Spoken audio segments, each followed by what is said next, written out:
देख रहे हैं न्यूज स्टॉपेज। साथियों सलाम, नमस्ते, सत श्री अकाल और जय भीम जोहार। साथियों हम फिर हाजिर हैं, यानी कि मैं शहरोज कमर, जीटी रोड लाइव वाले और न्यूज स्टॉपेज वाले सरफराज प्रेस। यह वीडियो आप दोनों चैनल पर बराबर देख सकते हैं और सब्सक्राइब नहीं किया दोस्तों तो कर लेंगे हम लोग दोनों का चैनल, और वीडियो शेयर किया कीजिए, लाइक कमेंट तो आप करते ही हैं, अच्छा लगता है, हिम्मत मिलती है। देखिए दोस्तों, आज इसलिए हम लोग हाजिर हुए हैं कि आपको याद होगा कि हड़बड़ाहट में हेमंत सोरेन ने शपथ ली थी, और क्या कारण था ये भी हम दोनों ने बताया था आपको। हम दोनों के चैनल पर आपने ये कहानी शुरुआत से आखिर तक देखी। लेकिन फिर वही मौसम, वही वक्त आप पहुंचा है। कल जो है हेमंत सोरेन को विश्वास मत हासिल करना है, और सवाल तेजी से पॉलिटिकल कॉरिडोर में चल रहा है कि क्या ये विश्वास मत हासिल कर सकेगी सरकार। क्योंकि देखिए हेमंत सोरेन ही लगातार कहते रहे हैं, ये तो तीसरी शपथ थी उनकी और इस टर्म में दूसरी शपथ थी। इस टर्म में जो पहली बार शपथ लिया था उन्होंने, तब से वो कहते रहे हैं कि भाजपा जो है, विपक्ष जो है, उनकी सरकार को गिराने की कोशिश में लगा हुआ है। और ऐसे कई मामले सामने भी आए हैं दोस्तों लगातार इन सालों में, आपने देखा ही। और ये ताजा मामला जो हड़बड़ाहट में उनका शपथ देना था 7 को, और पहले शपथ ले लिया था, कोई मंत्री ने भी शपथ नहीं ली थी। तो आज कहानी हम बताएंगे क्या विश्वास मत हासिल कर पाएंगे, क्योंकि दोस्तों सरफराज भाई के पास कई ऐसी कहानियां हैं, उनके पास कई किस्से पॉलिटिकल कॉरिडोर से जो हासिल किए इन्होंने, उसमें शंका के बादल तो है, मंडरा रहे हैं हेमंत सोरेन की इस नई लेवल की सरकार पर। तो हम इनसे जानना चाहेंगे, तो सरफराज क्या मामला है, बताओ आप। मामला यह है कि जैसा आपको पता है कि 4 जुलाई को हेमंत सोरेन ने शपथ ले लिया है। ठीक है। अब उन्हें कल विश्वास मत हासिल करना है, लेकिन जैसा कि आपको पता है कि जिस दिन से चंपई सोरेन सरकार से इस्तीफा दिए हैं, तब से ही भाजपा एग्रेसिव हो गई है। और 7 जुलाई को जो शपथ होना था, आज शपथ ग्रहण लिया जाना था, जी है ना, जिस दिन भगवान जगन्नाथ की रथ यात्रा जी, उसी दिन शपथ लेने की तैयारी थी। सुप्रियो भट्टाचार्य ने घोषणा भी कर दी थी बाहर निकल के राजभवन से, लेकिन अचानक से 1 घंटे के अंदर फिर से मामला बदला और आनंद फानंद में उन्होंने शपथ लिया, जैसा अभी आपने भी बताया। हेमंत सोरेन ने शपथ ले लिया, लेकिन उन्होंने और किसी मंत्री को साथ में शपथ नहीं दिलाई। बिल्कुल, क्योंकि ये अंदेशा जो था, चूंकि शिवराज सिंह चौहान आ गए थे झारखंड, और हिमंता बिस्वा शर्मा लगातार चंपई सोरेन को और भाजपा के सभी नेता चंपई सोरेन को लगातार सहानुभूति पेश कर रहे थे, उन्हें बता रहे थे कि उनके साथ गलत हुआ। और कई विधायक भी उनके समर्थन में बताए जाते हैं। समीर मोहंती भी उनका नाम आ रहा है, जो झारखंड मुक्ति मोर्चा में, वे नहीं चाह रहे थे कि फिलहाल अभी चंपई सोरेन को हटाया जाए। तो ऐसा परिवर्तन नहीं चाह रहे थे। तो ऐसे कई विधायक होंगे जो छुपे हुए होंगे, जो चुप होंगे, उनका नाम तो सामने आ गया। तो आनंद फानंद में जिस प्रकार से शपथ लिया, अब शपथ लेने के बाद मंत्रियों को शपथ नहीं दिलाई, क्योंकि अगर किसी को शपथ दिला देते तो हो सकता है कि असंतुष्ट जो है वो खेला कर जाते। बिल्कुल सही। इसलिए कल जो है विश्वास मत हासिल करेंगे। विश्वास मत हासिल होने तक किसी को मंत्री पद में इसलिए नहीं रखा गया। आपको बता दें कि कल 3:30 बजे का समय राजभवन को दिया गया है कि इस दिन शपथ कल 3:30 बजे दोपहर के बाद में शपथ लेंगे, मतलब विश्वास मत हासिल करेंगे वहां, उसके बाद यहाँ आकर शपथ लेंगे। और शपथ लेने में कई नाम जो है वे सामने आ रहे हैं। इसकी चर्चा सरफराज हम करते हैं बाद में, कौन कौन मंत्री बनेगा। सवाल ये है कि क्या विश्वास मत हासिल कर पाएंगे। देखिए चंपई सोरेन की नाराजगी है, आपने कई विधायकों का जिक्र किया, आपने उनकी नाराजगी है, परिवार में भी नाराजगी है, ये भी खबर है। और ये भी खबर है कि सीता सोरेन आना तो चाहती थी, इन्हीं सब कारण से वो हो सकता है कि नहीं आए। ये भी बीच में खबर आई थी सरफराज कि सीता सोरेन की हो सकता है कि घर वापसी हो। तो क्या विश्वास मत हासिल कर पाएंगे कि, क्योंकि देखिए आप बता रहे थे थोड़ी देर पहले कि आलमगीर आलम भी नहीं रह पाएंगे, अब अनुमति मिलती है कि नहीं मिलेगी। और जो निष्कासित हैं विधायक, निलंबित विधायक, नाराज विधायक, और जैसी रणनीति है भाजपा की, क्या लग रहा है आपको। नहीं, विश्वास मत हासिल करने में जो आपको बता दें कि आज ही दोनों दलों की बैठक हुई है, इंडिया गठबंधन की भी हो गई है जी, और एनडीए की भी बैठक हुई है। रणनीति तो बन रही है दोनों तरफ से। भाजपा चाहती है कि विधायक जो है वे सदन तक नहीं पहुंचे, विधानसभा तक नहीं पहुंचे, इसका प्रयास उनके तरफ से हो रहा। और इंडिया गठबंधन चाहती है कि सभी विधायक पहुंचे, इसी कारण आज बैठक भी बुलाई गई थी, जिसमें बैठक में रणनीति कल को लेकर बनी है। देखिए, जहां तक सत्ता पक्ष अभी जो विधानसभा में जो स्थिति है बहुमत की, तो इसमें कहीं से भी इंडिया गठबंधन को बहुमत साबित करने में दिक्कत नहीं नजर आती है। हाँ, अब खेला अगर होता है, जिसकी तैयारी विपक्ष हमेशा से करता है कि सत्ता पक्ष कोशिश करता है बहुमत प्राप्त करने की और विपक्ष जो है वह रोकने की कोशिश करता है।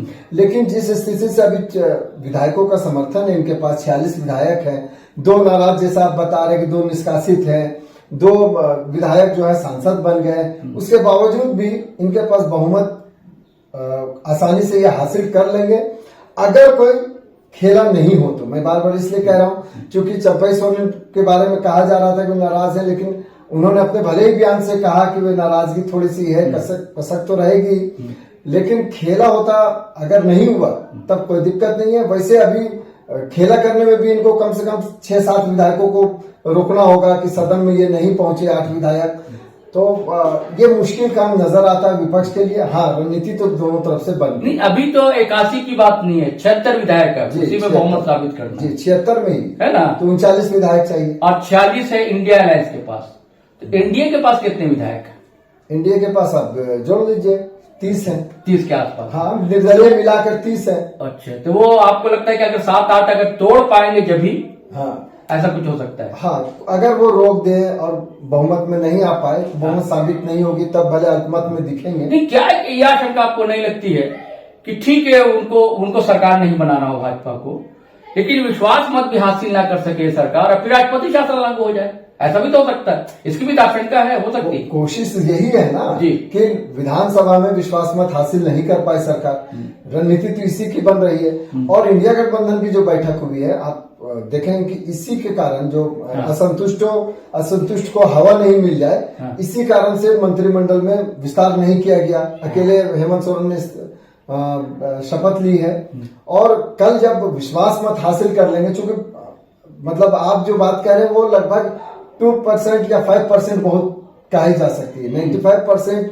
क्या 98-99% उम्मीद है कि विश्वास मत हासिल कर लेंगे जी। लेकिन इन सब आशंकाओं के बीच क्या आपको लगता है कि फिर बस में बैठा दिया जाएगा विधायकों को, कहीं रायपुर या कहीं और तो नहीं ले जाया जाएगा? आपको याद होगा पिछली बार ऐसी आशंका थी, तो ऐसे मामले सामने आए थे झारखंड में। देखिए, वो मामले में आप केंद्र सरकार को भी देखना पड़ेगा जी।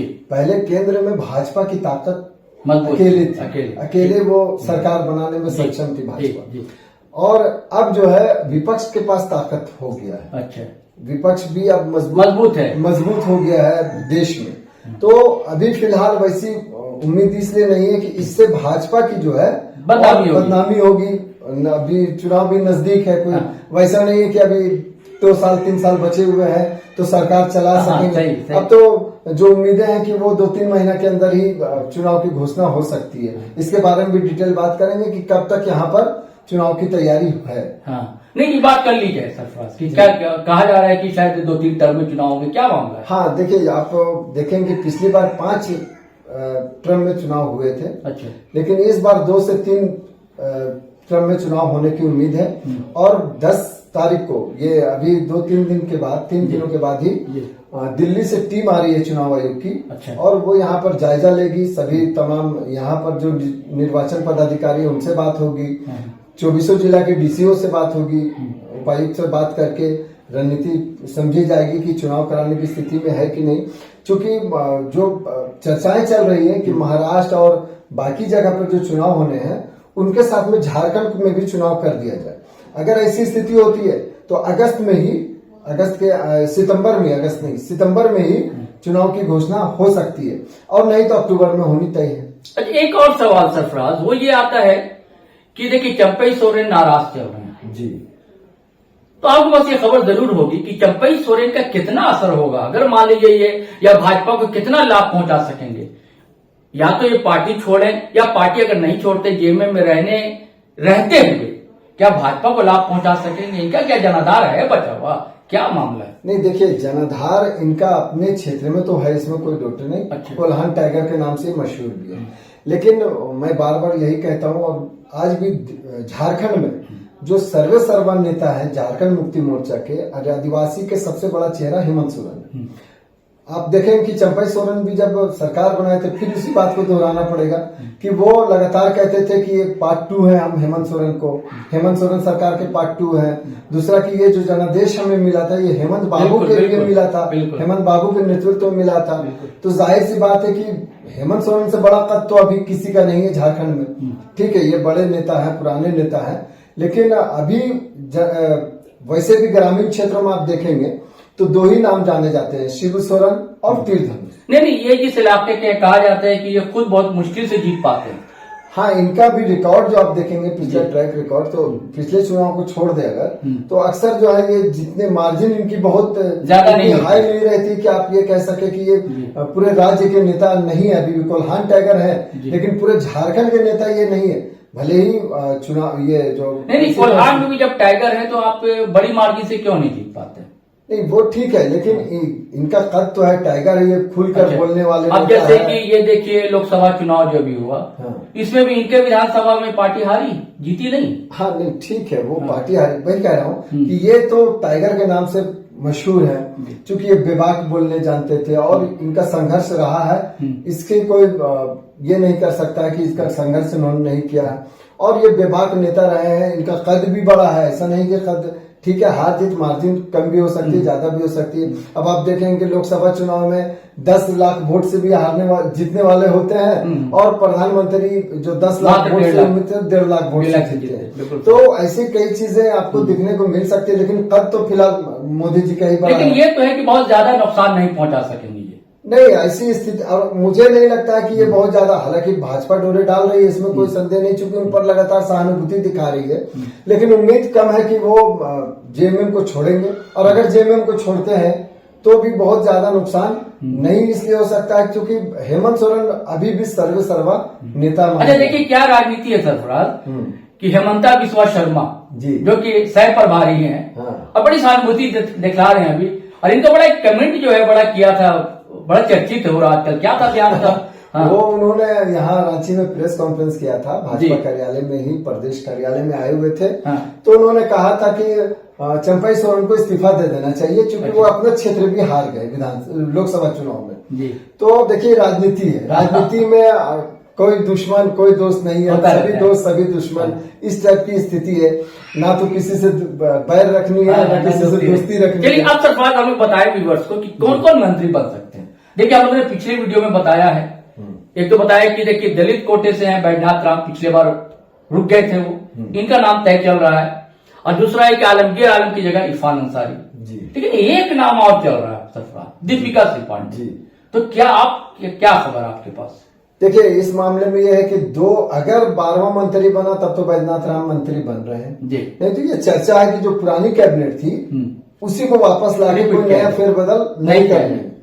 हाँ, एक मंत्री के नाम की चर्चा हो रही है और वो है बादल सिंह पत्रलेख। अच्छा, बादल पत्रलेख की चर्चा हो रही है कि शायद उनको ड्रॉप करके दीपिका सिंह पांडे को बनाया जा सकता है मंत्री। अच्छा। अगर कुछ फेरबदल हुआ तो यही एक फेरबदल होता दिख रहा है, नहीं तो इरफान अंसारी का नाम लगभग तय है। अच्छा। आलमगीर आलम की जगह पर, इसलिए कि अल्पसंख्यक कोई और मंत्री है नहीं, कांग्रेस जी। तो ऐसे में उनका नाम तय है, तो बाकी मंत्रिमंडल जो है वो वापस आने को दिख रही है, उसमें कोई फेरबदल अभी फिलहाल होता नहीं दिख रहा, और बाकी कल तो सब स्पष्ट हो ही जाएगा, कल तस्वीर साफ हो जाएगी पूरी तस्वीर। तो दोस्तों देखिए हम लोग के पास जो खबर हुआ कि इरफान अंसारी को पक्का समझिए, सीमेंटेड समझिए कि वो जो है मंत्री बनने जा रहे हैं। अब उसके बाद 70 से 75% संभावना है बैजनाथ राम की, और उसके बाद 60% है अगर बादल पत्रलेख या बंदा गुप्ता हटाए गए तभी दीपिका सिंह पांडे मंत्री बनेंगी। अब इजाजत दीजिए, अकल विश्वास मत का क्या होगा हम बताएंगे। हालांकि अब तक तो यही सूचना है हम लोग के पास, यही रणनीतियां हैं दोनों तरफ की, एक तरफ की तो है, लेकिन इंडिया अलायंस कल विश्वास मत यानी कि हेमंत सोरेन की अगुवाई में कर देगा। चलिए दोस्तों अब हम दोनों को इजाजत दीजिए। जय हिंद, जय भारत।